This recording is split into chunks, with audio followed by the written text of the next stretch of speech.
Live করার সময় অনেকেই এই ভুলটা করে থাকেন যে একবার লাইভ করছেন, এখন লাইভ 5-10 মিনিট হয়ে গেছে, আপনার লাইভটা কাইটা গেছে।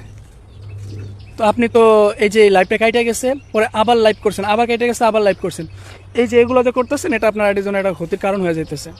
আপনি আবার কি করতেছেন, যেটি প্রথম লাইভে আপলোড হয়েছে এগুলোকে আবার ডিলিট করে ফেলতেছেন। এই যে এই কাজটা যারা করতেছেন তাদের জন্য একটু ক্ষতি হইতেছে, এটা আপনার আইডির জন্য একটা বড় ধরনের ক্ষতি।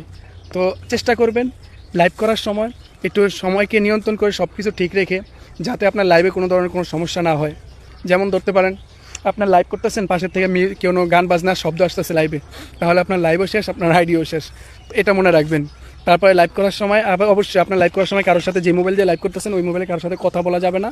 আপনি কি তখন সিমটাকে কলিংটা বন্ধ করে রাখতে পারেন, বন্ধ করে রেখে তারপর আপনি লাইভ করতে পারেন। যদি লাইভ এভাবে করতে পারেন তাহলে মনে করতে পারেন আপনার লাইভটা ভালো হবে, এর দ্বারা আপনার আইডির জন্য উপকার হবে, কোনো ধরনের ইস্যু আসবে না। তো লাইভগুলো এইভাবে করার চেষ্টা করবেন।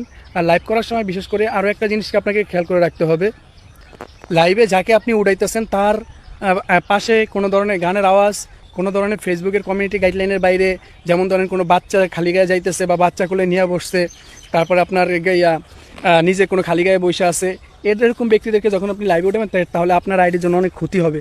তো এই কাজগুলো থেকে করা থেকে দূরে থাকার চেষ্টা করবেন।